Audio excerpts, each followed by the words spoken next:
Bideo honetan, Ruffiniren erregela zertan datzan ikusiko dugu.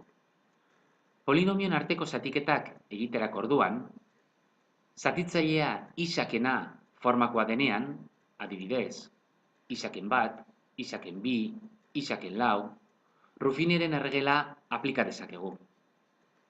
Esaterako, bost isa kubo ken hiru isakarratu gehi isaken bi zati isaken bi kasuan, zatitzailea isakena formakoa da, eta haren balioa bi da hain zuzen ere.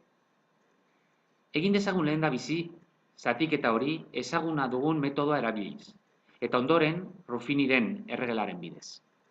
Ekin diezaiogun zatiketari. Bost isa berriru, zati isa, bost isa karratu. Bost isa karratu bider minus bi, minus amar isa karratu. Zeinu aldatuta, gehi amar isa karratu. Bost isa karratu bider isa, bost isa kubo. Zeinu aldatuta, minus bost isa kubo.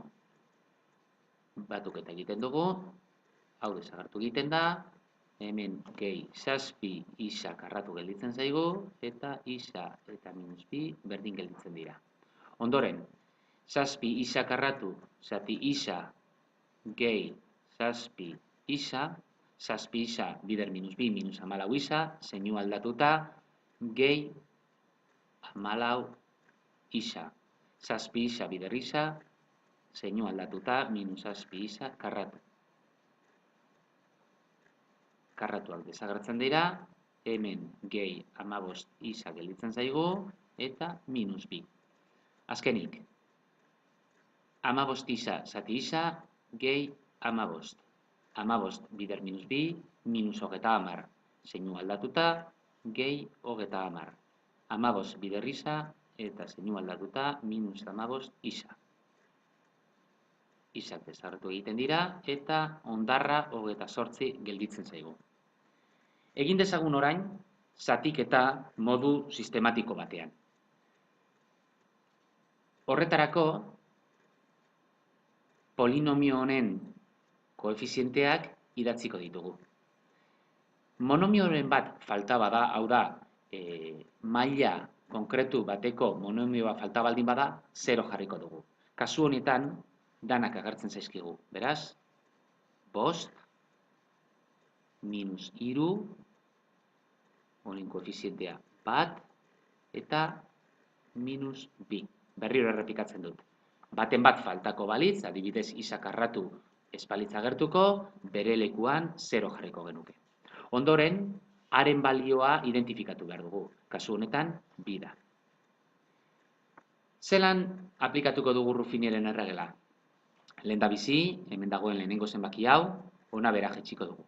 Bost. Bost bider bi. Bost bider bi, amar. Eta minus hiruraren azpian idatziko dugu. Hemen batuketa, minus hiru gehi amar, zazpi. Ondoren, prozesu berdina jarraituko dugu. Zazpi bider bi, amalau. Eta batekin gehituko dugu. Amabost. Amabost bider bi, hogeta amar. Eta minus biaren azpian idatziko dugu. Minus bi gehi hogeta amar, hogeta zortzi. Beraz, hondarra hemen geratzen zaigun zenbakia izango da. Eta zatidura edo zatiduraren koefizienteak hemen izango ditugu. Gure kasuan, zatidura bost isa karratu gehi zazpi isa gehi amabost izango da. Eta hondarra hogeta zortzi.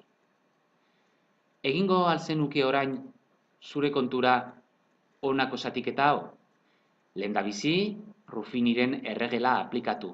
Eta ondoren, konprobatu ezagutzen duzun zatiketa eginez, ia zatidura eta hondarra berdinak ateratzen zaizkizun.